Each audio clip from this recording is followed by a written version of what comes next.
Well, there is a new lore comic, and it is fully voiced. I have returned. So that's where the gacha budget went. Okay, jokes aside, it is incredible to see how League is constantly upgrading its storytelling. It started with a chain of cinematics, then they sprinkled in a few comics, then they put in some minigames that are tied to the stories too, and now they are adding in more comics, but now they are voiced. Which is incredible to see in the middle of all the voice acting strikes. And the best part of this is, it continues the previous cinematics. And so because it is so heavily tied to what we've seen before, there is a lot of explaining that should be done. And so let's dive into the new comic that is focusing on the Spirit Blossom season and mainly Xin Zhao. It all begins with him waking up in his bed, shirtless, something very iconic for Ionians, with the first thing we see being his dreams. This is all scenes from his bio. First, there is an image of an Ionian boat being captured by Noxians. All of this happened when Xin Zhao was young.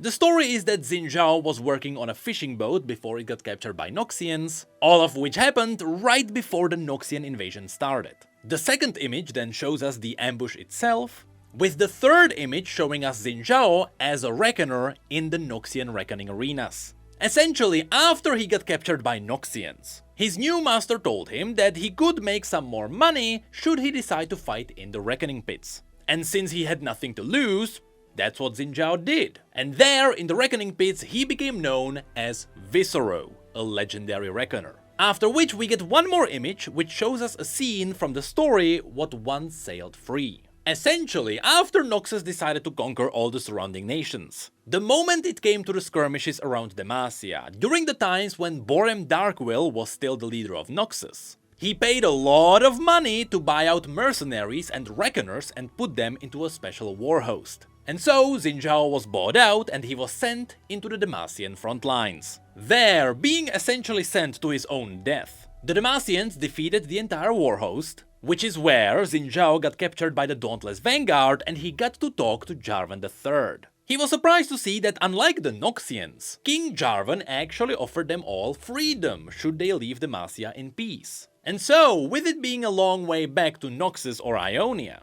Xin Zhao simply pledged himself to the service of the king. Now, just like what you can see here in the comic, in the story there was Diana Crownguard in the background who stayed skeptical of Xin Zhao. And yes, technically in the comic there should also be young Jarvan IV. But unfortunately we can't see him here. More importantly, the comic shows us that Xin Zhao has his spear, which did not happen in the story. In fact, in the story there is a scene where Xin Zhao disarms one of the royal guards, and he takes their Demacian spear to prove that he could have killed Jarvan at any point. This is what convinced Jarvan III that Xin Zhao could be a really good guard. Of course, Diana Crownguard still stayed skeptical of him, and so Xin Zhao made a really interesting promise. He said that should anything happen to Jarvan III, he would take his own life. With the interesting thing being that Jarvan III died during Silas's rebellion in Demacia. He was killed by Katarina. So technically, Xin Zhao, you know, that's partially why he's so depressed now, but that's also what the Aftermath story is about. Anyway, in the comic, this entire scene has a big theme. It is where do I belong, which is the key to Xin's story. He started as an Ionian, he got captured by Noxus, and then he ended up in Demacia. So he doesn't really have a true home. And so next, he got woken up by his sergeant and he got called Lord Seneschal. Yes, that is indeed his Demacian title. But more importantly, here in the background we can see his Demacian armor, but in the front there is the blossom. It is a little tree that he sprouted from a seed. And why is it so important? Well, that is in fact because it is related to Leblanc's story, which we did cover on this channel before. It is the latest story, which is where we learned that Leblanc has clones all over the world, where all the clones believe that they are the real Leblanc. And there, one of the clones was spying on Xin Zhao in Demacia. He was in the royal gardens where he picked up a seed before he left to do his duties. So it is there where the seed came from.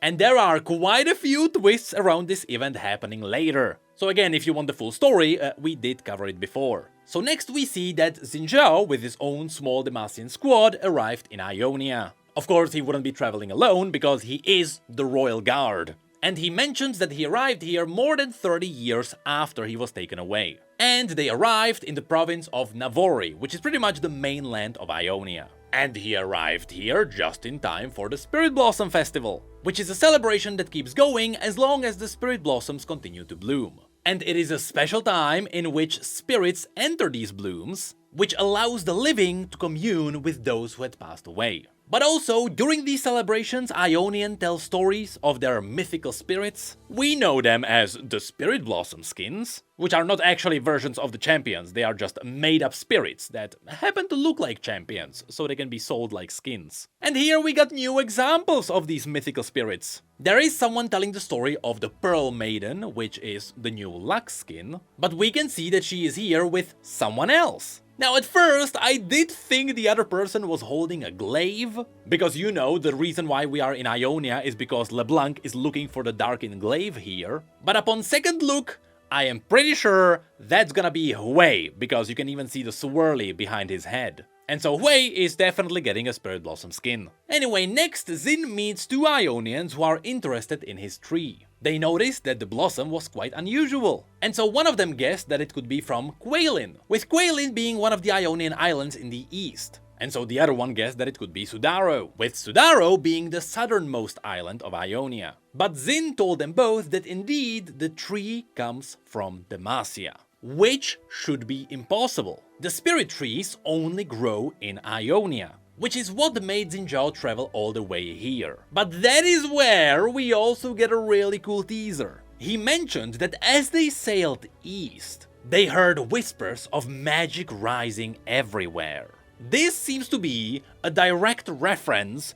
to the Arcane, which is a force that was first revealed in Arcane. And now it seems like the show set up some consequences which might pop up in future lore. Specifically, the calamity which Victor was tampering with might have started something.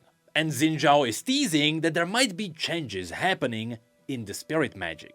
But that's where Kenan drops in.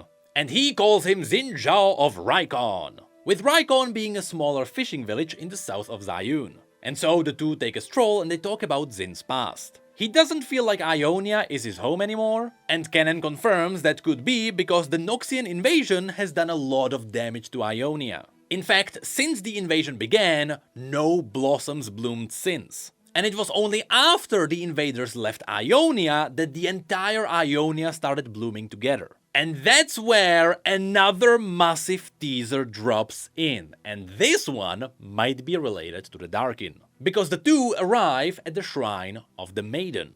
Here Xin confirmed that he often thought of her tale. The Maiden is someone who followed her patron into exile, although she had never done anything wrong.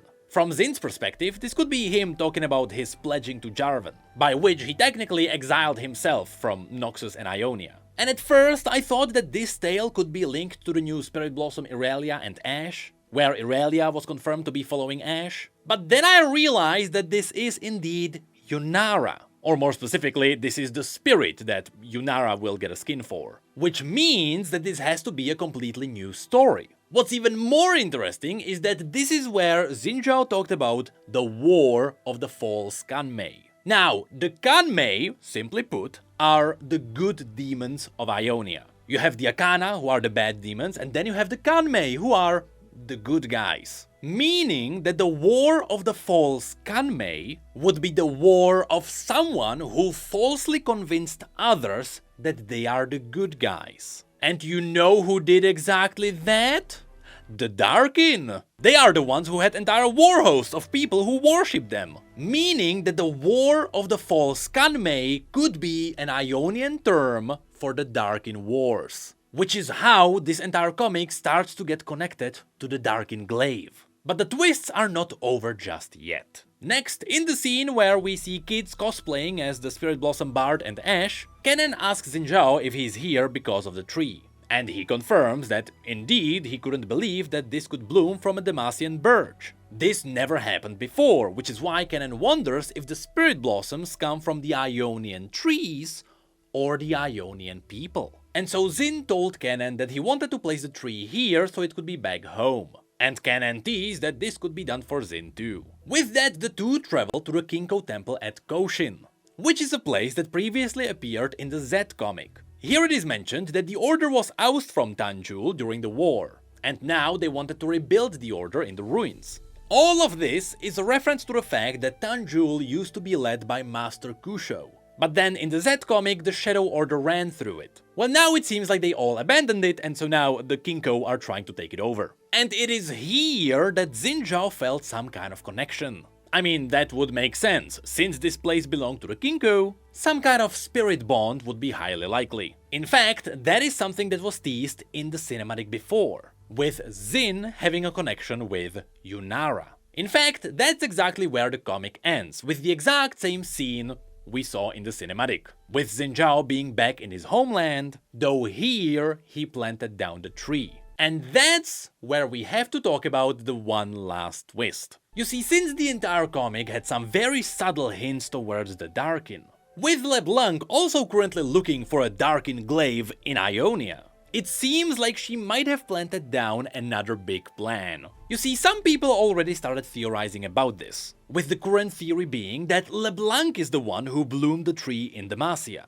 so that she could make Xin Zhao go into Demacia, where she could use him as the new host for the Darkin weapon. And looking at the comic, I have to agree that seems to be likely. In fact, there is more that could be theorized here. You see, since it was confirmed that the Spirit Blossoms don't bloom outside of Ionia, what if Leblanc actually took the seed from Ionia? We know that this could be possible because in her story, we read about one of the clones leaving Ionia right before Phalor was taken over. And so, what if she brought it to Xin Zhao? And what if she made him believe that he was taking care of a Demacian tree, all the while it was an Ionian seed the entire time? By doing this, Leblanc would force Xin Zhao into going into Ionia, where, being known for having the skills with a spear, he could make for a perfect candidate for the Darkin Glaive. Well, that is the current theory people have on the internet, and we'll see if that becomes true in the future. So now, just sit back, relax, and wonder if Xin Zhao is gonna get a Darkin skin. And if so, what's gonna be the likelihood that it's gonna be a gacha?